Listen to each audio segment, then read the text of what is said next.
পড়তেই সুমি ভয়ে চিৎকার করে উঠল। কিন্তু আশ্চর্যের বিষয়, গল্পটি শুরু করার আগে একটি ছোট্ট অনুরোধ। যদি আপনি ভৌতিক ও রহস্যময় গল্প পছন্দ করেন তাহলে আমাদের চ্যানেলটি সাবস্ক্রাইব করুন, ভিডিওটি লাইক দিন এবং আপনার বন্ধুদের সাথে শেয়ার করুন।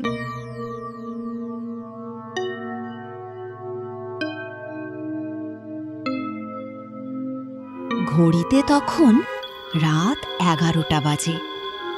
জঙ্গলের রাস্তা দিয়ে একটা বিয়ের গাড়ি ধীরে ধীরে সামনের দিকে এগিয়ে যাচ্ছে। গাড়িতে বসে আছে রাহাত ও সুমি, এবং রাহাত আর সুমি একটি অফিসে কাজ করত এবং দুজন দুজনকে খুব পছন্দ করত। একদিন তারা বিয়ে করে এবং আজ সুমি প্রথম শ্বশুরবাড়িতে যাচ্ছে। কি হয়েছে? সেই থেকে দেখছি তোমার মনটা খারাপ। আমাকে সবকিছু খুলে বলো, তোমার সমস্যা। কোনো ভয় নেই, আজ থেকে তোমার সব সুখ দুঃখের বন্ধু আমি। মানে আর কত দূরে রাস্তা? অনেক সময় ধরে বসে আছি তো, তাই একটু ক্লান্ত লাগছে। যদি একটু বাইরে বার হয়ে খোলা আকাশের নিচে নিঃশ্বাস নিতে পারতাম তাহলে শরীরটা একটু ভালো লাগতো। হ্যাঁ, অবশ্যই, কেন নয়। কিন্তু কি হয়েছে হঠাৎ তোমার? শরীরটা খারাপ লাগছে কেন? আগে তো ঠিকই ছিল তোমার শরীর। অনেক সময় ধরে গাড়িতে বসে আছি তো, তাই একটু মাথা ব্যথা করছে। ও ঠিক আছে, তাহলে এক্ষুনি গাড়ি কোনো একটি জায়গায় দাঁড় করাতে বলছি। দাদা, এই জায়গাটা তেমন সুবিধা না। শুনেছি এই জায়গাটাই অশরীর আত্মা ঘুরে বেড়ায়। আপনি এইসব কি কথা বলছেন? এখন যুগে এইসব কিছু কেউ বিশ্বাস করে নাকি? আপনি এইসব কথা না ভেবে গাড়িটা দাঁড় করান। গাড়ির ড্রাইভার আর কোনো কথা না বলে রাহাতের কথা মতো একটি নির্জন জায়গায় গাড়ি দাঁড় করালো। তাড়াহুড়ো করে সুমি গাড়ি থেকে নেমে পড়ল এবং গাড়ি থেকে কিছুটা সামনের দিকে এগিয়ে গেল। বেশ কিছুক্ষণ সুমি সেখানে দাঁড়িয়ে থাকার পর হঠাৎ আচমকা কোথা থেকে খটখটে একটা শব্দ আসতে লাগলো।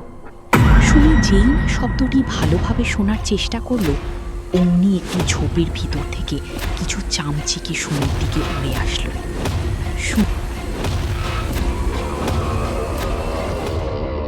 কি গাছের ডালে ওটা কি ঝুলে আছে? কি তুমি? আর গাছের ডালে এমন ঝুলে আছো কেন? কিছুই তো সাড়া দিচ্ছে না।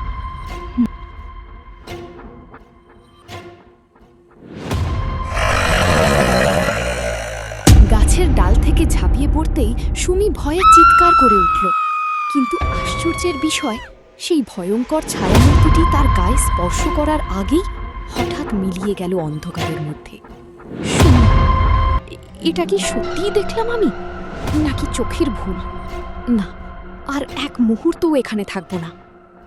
তারপর সুমি দৌড়ে গাড়ির দিকে যেতে লাগলো, কিন্তু যতই সে দৌড়ায় গাড়িটা যেন আরো দূরে সরে যাচ্ছে। চারপাশের পরিবেশও অদ্ভুতভাবে বদলে যেতে শুরু করলো। এটা কিভাবে সম্ভব? আমি তো গাড়ির দিকেই যাচ্ছি, গাড়িটা কাছে আসছে না কেন? ঠিক তখনই চারদিকে ঘন কুয়াশা নেমে এলো। কুয়াশার ভেতর থেকে কারো কান্নার শব্দ ভেসে আসতে লাগলো। ফিরে যাও, এই রাস্তা তোমার জন্য নয়। সুমি, কি কি কথা বলছে? সামনে এসো। কোনো উত্তর এলো না, বরং কান্নার শব্দটা আরো জোরে শোনা যেতে লাগলো। হঠাৎ সুমির নজর পড়ল রাস্তার পাশে একটি পুরনো ভাঙা মন্দিরের দিকে। মন্দিরের সামনে সাদা কাপড় পরা একটি মেয়ে দাঁড়িয়ে আছে। সুমি, তুমি কি আমাকে ভয় দেখানোর চেষ্টা করছো? সাদা পোশাকের মেয়ে, লোক দুটো ধীরে ধীরে এগিয়ে আসতে লাগলো। সুমি ভয়ে পিছিয়ে যেতে লাগলো, আর ঠিক তখনই রাহাত গাড়ি থেকে নেমে তার দিকে দৌড়ে এলো। সুমি, সুমি, এখানে কি হচ্ছে? তুমি এত ভয় পেয়ে গেছো কেন? আমি গাড়ি থেকে দেখছিলাম তুমি অনেকক্ষণ ধরে এখানে দাঁড়িয়ে আছো। কি দেখেছো তুমি? রাহাত পালাও, ওটা আমাদের দিকে আসছে। কিন্তু ততক্ষণে অনেক দেরি হয়ে গেছে। চারপাশের বাতাস অস্বাভাবিক ঠান্ডা হয়ে উঠল। রহস্যময় ছায়ামূর্তিটি তাদের দুজনকে ঘিরে ফেলল। কুয়াশার মধ্যে ভেসে আসতে লাগলো অদ্ভুত ফিস ফিস শব্দ। হঠাৎ এক প্রচণ্ড ঝড়ো হাওয়া বইতে শুরু করল। গাছের ডালপালা দুলে উঠল, আর মুহূর্তের মধ্যে চারদিক গভীর অন্ধকারে ঢেকে গেল। সুমি ও রাহাতের আতঙ্ক শব্দ চিৎকার কিছুক্ষণ শোনা গেল, তারপর সবকিছু নিস্তব্ধ হয়ে গেল। পরদিন সকালে গ্রামের কয়েকজন মানুষ রাস্তার ধারে তাদের গাড়িটি দেখতে পেল। গাড়ির দরজা খোলা ছিল, কিন্তু রাহাত ও সুমির কোনো খোঁজ পাওয়া গেল না। আশেপাশে এমন কোনো চিহ্ন ছিল না যা থেকে বোঝা যায় তারা কোথায় গেছে। ঘটনার পর থেকে সেই জঙ্গল ঘেরা রাস্তা নিয়ে নতুন করে আতঙ্ক ছড়িয়ে পড়ে। গ্রামের প্রবীণরা বলতে লাগলো, বহু বছর আগে ঠিক একই জায়গায় এক ভয়ঙ্কর ঘটনা ঘটেছিল, আর সেই অশান্ত আত্মাই আজও সেখানে ঘুরে বেড়ায়। অনেক বছর পরেও গভীর রাতে পথচারীরা দাবি করে তারা মাঝে মাঝে কুয়াশার মধ্যে দুজন মানুষের ছায়া দেখতে পায়। কেউ কেউ আবার ফিস ফিস করে সাহায্য চাওয়ার শব্দও শুনতে পায়। আর যখনই সেই জলজলে লাল চোখ দুটো অন্ধকারে দেখা দেয়, তখন সবাই জানে সেই অভিশপ্ত আত্মা আবার শিকারের খুঁজে বের হয়েছে।